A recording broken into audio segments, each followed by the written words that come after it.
So today I'm going to play with pretty soft Ohira Renge Suita.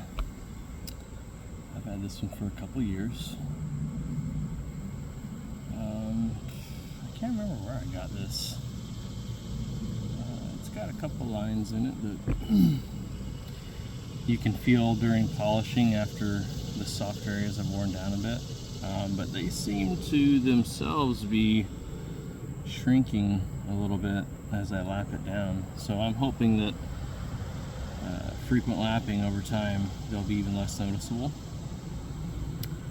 And today I also brought out a really hard Ozuku Asagi Tomo Nagura. And what I'll use this for is to generate a slurry. And I also brought out a Shobudani Kita Tomo Nagura. Very soft tomo. Works really good for blending a slurry, while this one's really hard and will mostly just wear down the parent stone itself. Okay, so with a Suita I can actually, this softness, I can just do a self slurry, but for this video and using this same knife I've used in the previous videos, I have a little bit of rust there. This is the other side. I still have the faceting here. Honestly, I got a couple little rust spots from not cleaning it off, so it gives me a good excuse to go ahead and refinish this bevel anyway. I would prefer to take it down on coarser stone still to work this out, but it's not really that important. So I'm going to wet the stone, and this one could probably even benefit from a short soak. I've already lapped it down with a 1200 grit Tomo, and as I look, I got a little friend out here. As I generate a slurry, this will also smooth out the surface even further from the 1200 grit. Honestly, I should probably fit this.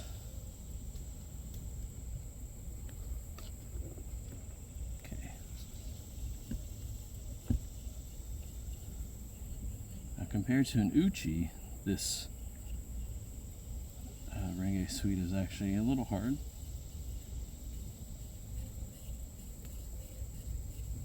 Should have probably lapped it a little bit better.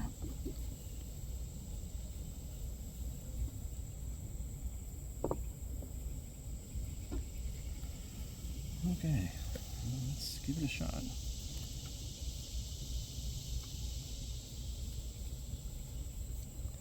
Now this is really a workhorse Suita of mine that I use before my finer ones, just because it really blasts through any like 3 to 5K scratches. I'm being attacked by this kitten.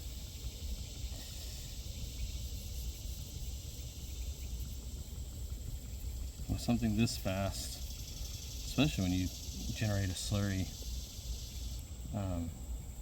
that swarf pops up really quickly.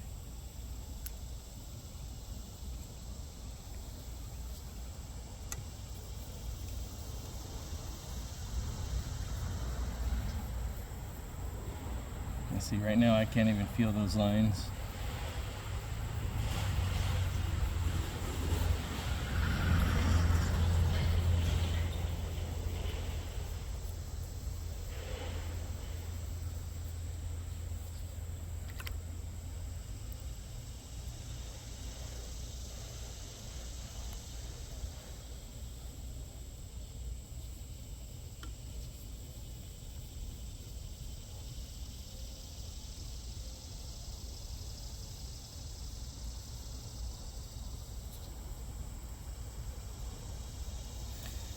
This is one of those stones that you can push really hard on even.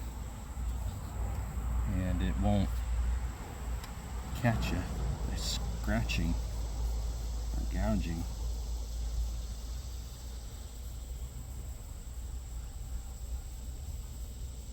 Feedback on this stone is phenomenal. Very aggressive. You can feel it. It's smooth, but at the same time it feels a little chalky, slightly chalky.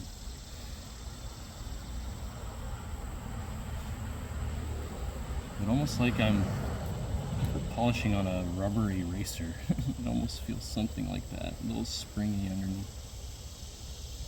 But it's not, it's really hard. So of course this bevel's still mostly clean, so I can quickly go through it as opposed to focusing on little areas at a time and then blending it all in. But also the way I make my bevels, honestly, if you were to polish from the heel to the tip, you shouldn't have to really lift up any. So you can get away with like full stroke polishing.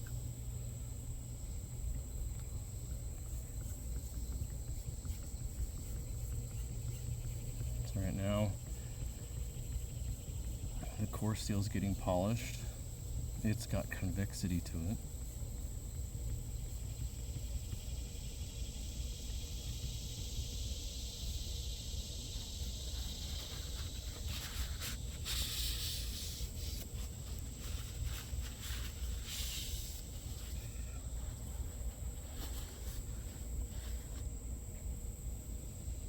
A little spot of, I say rust, but it's just like my fingers burned, my finger oil's burned into it.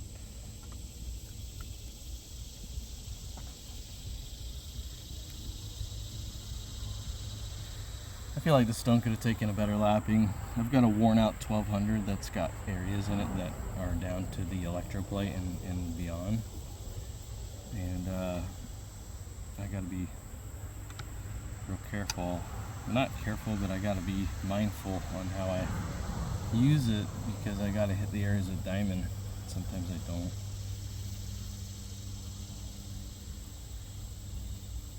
See, if this is this other side, it would be done. Since I don't have any faceting on this side of the bevel, it's just this one side. I guess you can almost call it a slide over grind. It can be fixed, it's just, like I said, you got ripples, going this way. So it's saying that instead of a consistent bevel in this area, it's got a little bit of convexity to it, and the stone is hitting those high spots and burnishing it over, so you can see them as brighter areas against the glossy Kasumi.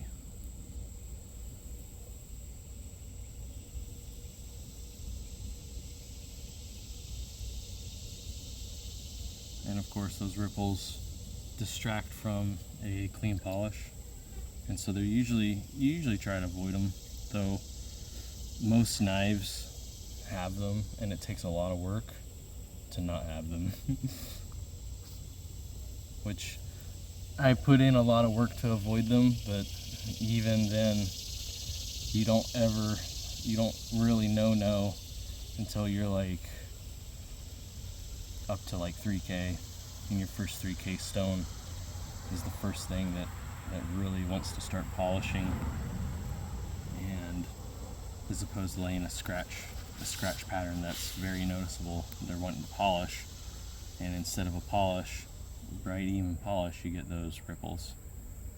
The hardness of the stone can make a huge difference in that too, but I find anything under like 3K to not really be much of a polish and more of a rough surface anyway. Nothing that I'm looking for in reflectivity.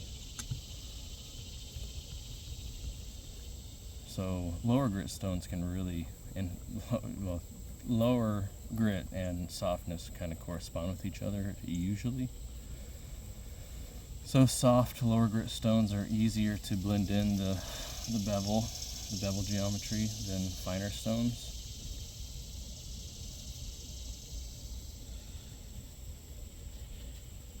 And so I made some progress on it. removing some of that rust. I had some rust over here and it's gone. I just gotta focus on this little spot.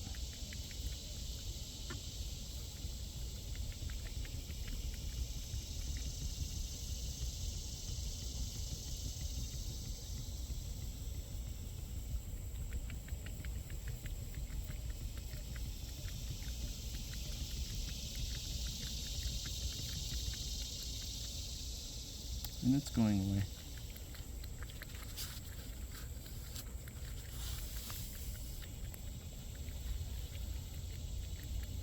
Yep, it's going away.